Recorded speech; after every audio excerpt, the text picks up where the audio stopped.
Ito na. Yeah. I have this one, $5, you get 30 GB. Natin yung menu nila.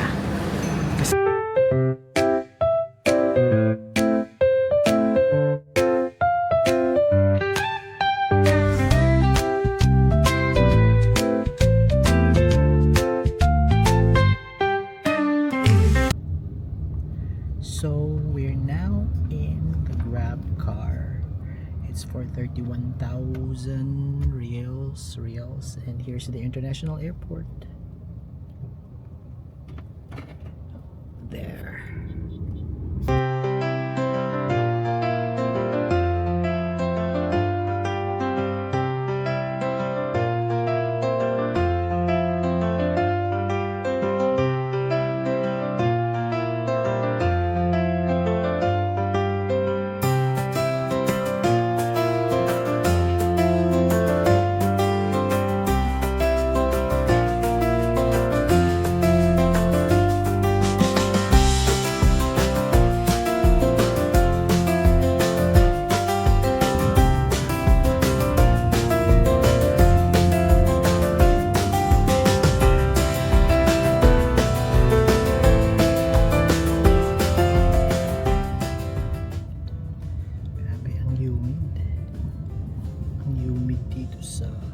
Phnom Penh, and wala namang traffic.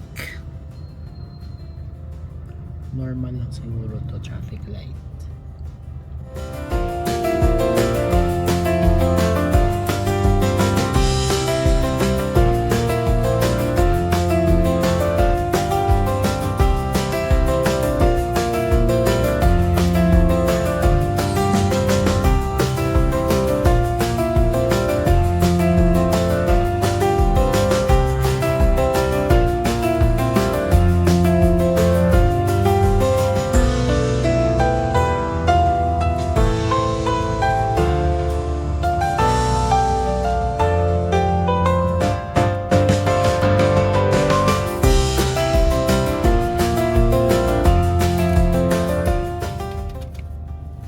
I think I spoke too soon about the traffic.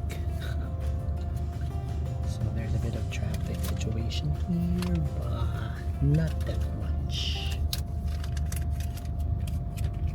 Maandar pa rin naman. Dumadami siguro ang motor dito.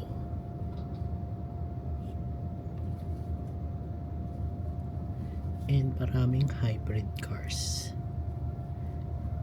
So itong car namin is hybrid. Toyota Prius. Basta hybrid na Toyota. Ito rin mo. Tapat namin hybrid. Tignan niyo. Oops. Basta hybrid yan siya. Ayan ay. Ayan o. Hybrid. Diba?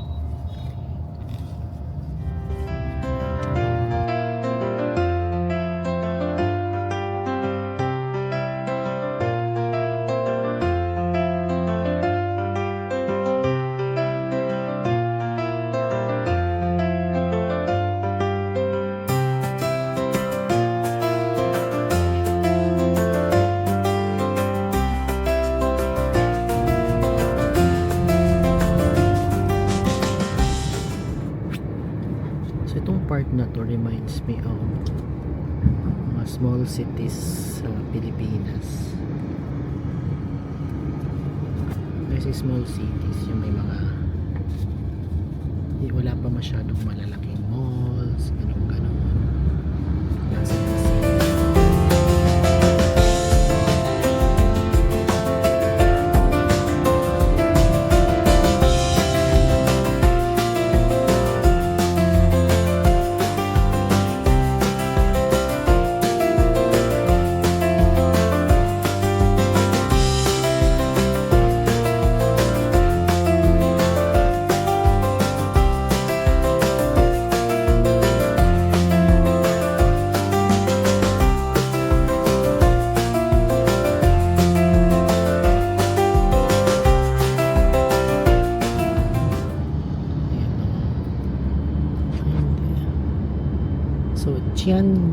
Hotel. Chinese na naman. Oh, speaking of Chinese, ang daming Chinese sa airport. Star City. Oh, ito ang Star City nila. Oh, Star City nila building, sa atin ano, amusement park. Ang Star City. Star City sa kanila building, sa atin amusement park. Tungga.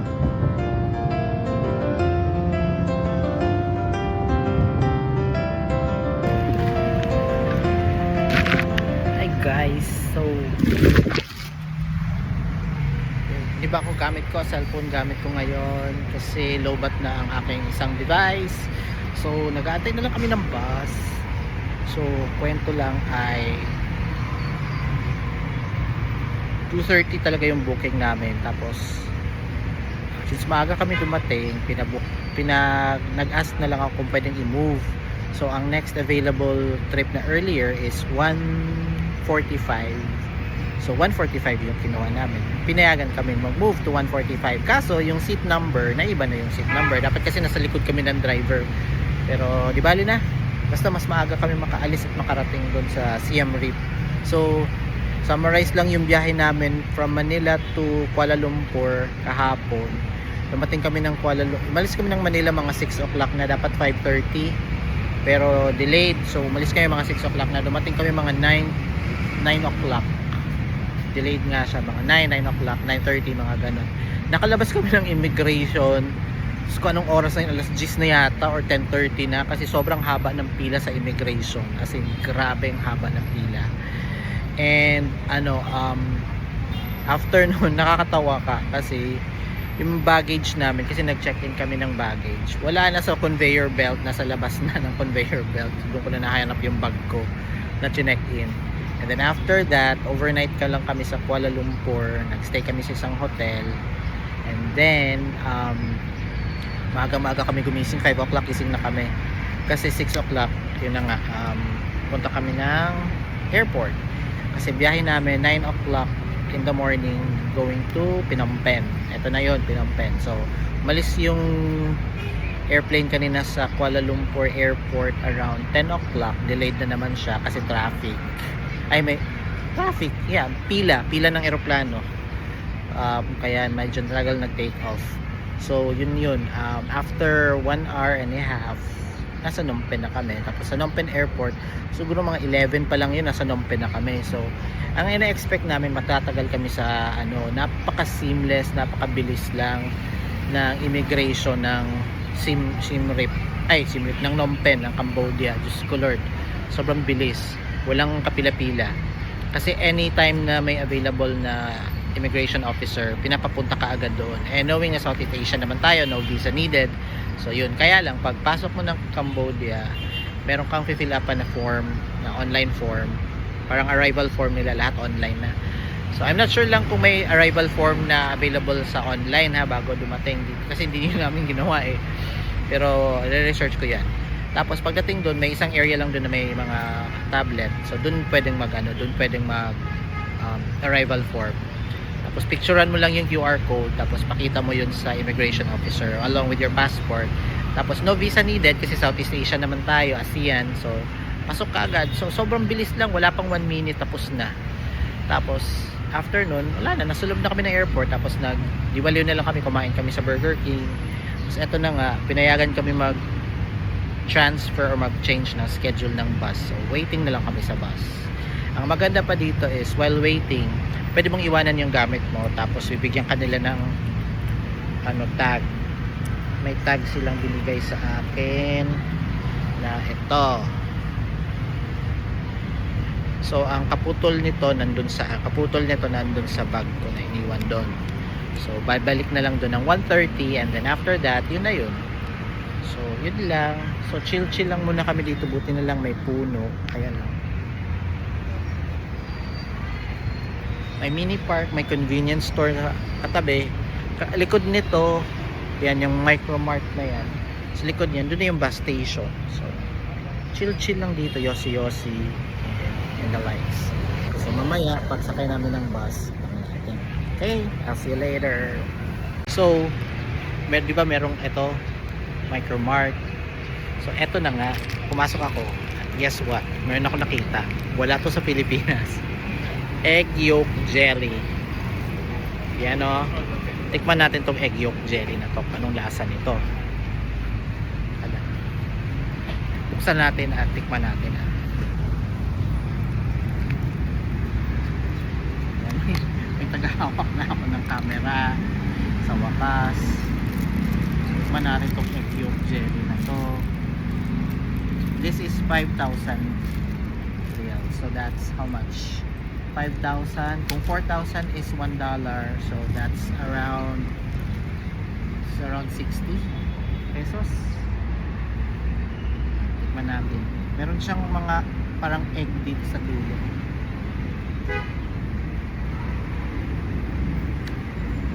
Yung puti pa lang nakakain. Sarap naman. Jelly. Ayan na. Ako, may yellow.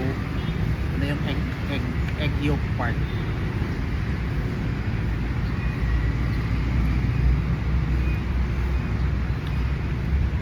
Sarap, matamis. Matamis. Di naman siya lasang egg talaga. Ayan no, yung yellow, oh, kita niyo yung yellow. So yan yung egg.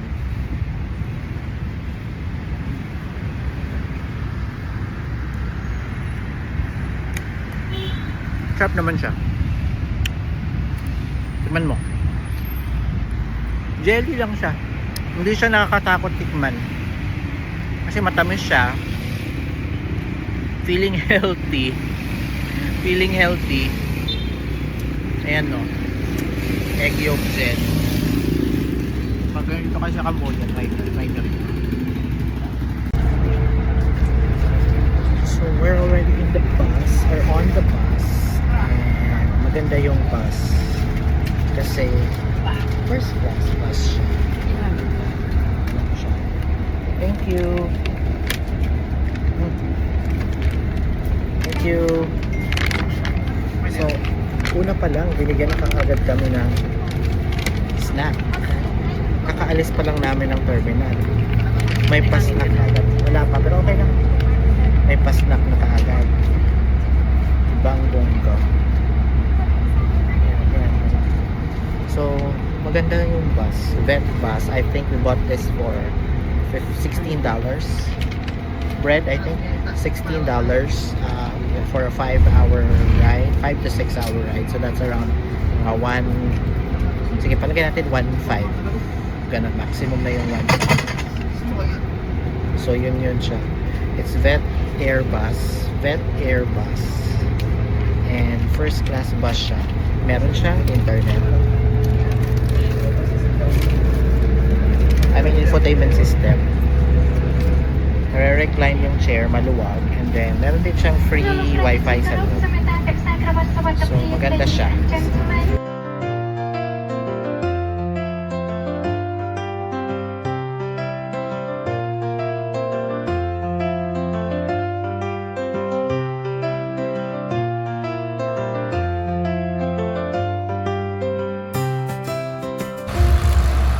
We're in a 10-minute stopover dito sa, di ko alam kung anong bayan to ng Cambodia, but it's a 10-minute stopover, restroom break. And ayun, bumababa mga tao para CR, iba kumain, iba gaya ko, Yossi. And kita ko sa inyo yung lugar, wait lang. So ito yung bus namin, yung VetJet na napakaganda. Then meron dito mga nagbebenta ng mga fruits and quail eggs. May mga nagbebenta ng fruits. Yan, ito yung loob.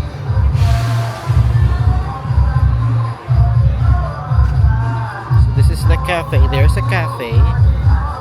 It's called Miro Cafe. There you go. It's Miro Cafe. And parang convenience store na rin siya.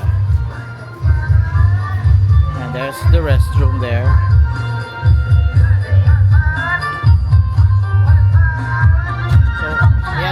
siya kasi may music. They're playing music.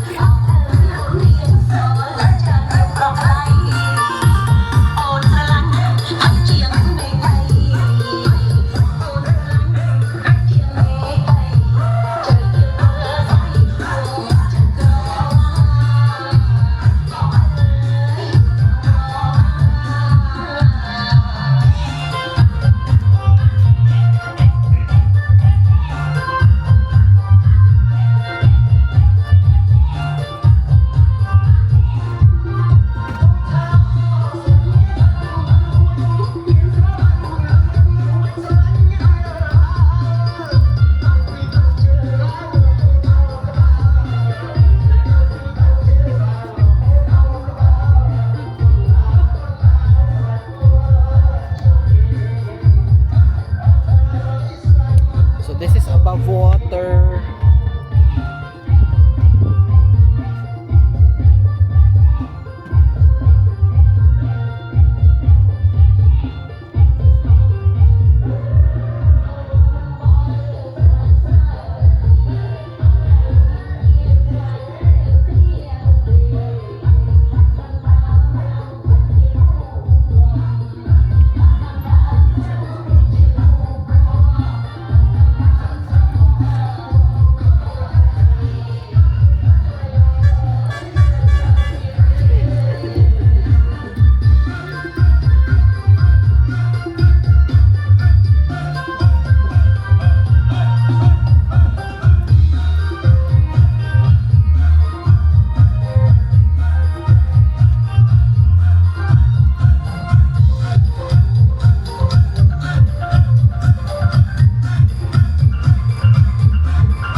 Kaya kami nag-stop over kasi doon nila kinuha yung pang dinner namin.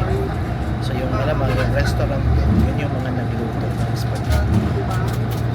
So support local economy, peg nila. Yun. So enjoy the scenery na lang muna dito sa ating bus ride. May 2 hours pa bago kayo makarating. Okay.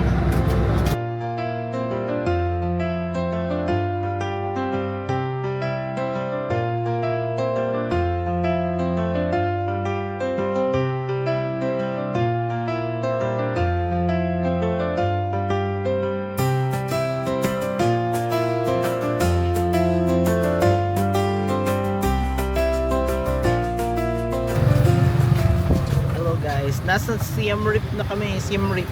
Yay!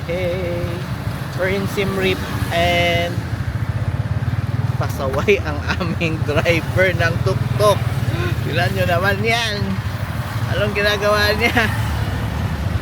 Pasaway, Lord. Diyos ko, Lord. Ay, hindi pala. Kasi dito pala yan. Anyway, eto ang Siem Reap at night. Nakaka-touch lang kasi binigyan kami ng ganito. Ay, ang aming friend. Cambodian. So, wala na, nakakatuwa lang. It's nice to be back. Yung driver namin ng tuk-tuk. Ay, hindi naman tuk-tuk yata. Anyway, ayan, nasa Siem Reap na kami. So, after I don't know how many hours of travel, more than 24 hours of travel, nandito na rin kami sa wakas. Gabi na kami nakarating. Ayan lang, pakita ko lang kayo yung city while riding a tuk-tuk.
May chinelas, safety deposit box,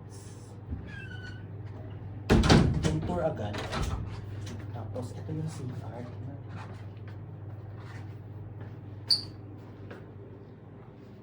May curtain and shower. Mukhang hot and cold naman. Bidet, teka lang. May bidet. Very good. Malinis, maganda yung may sabon and bath gel and shampoo. Baba tayo, bili tayo. May toothbrush. May shower cap, cotton buds. Yan. May desk. Ito for sure. Libre yan. Pero ito may mini bar. Ito yung precious. Ito yung mini bar. Ito nga yung mini bar.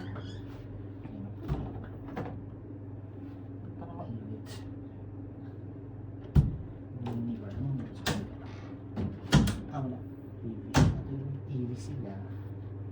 Ayan guys, dalawang beds and upgraded to. Nandun kami sa B Plus Hotel and this one is Anchorland Hotel sa Takul Road sa Siem Reap. And thank you sa aming friend na si Lida for giving us like this. Ano tawag dito? Na meron pang Cambodia. Pahinga time kasi buong araw kami nila. Thank you so much.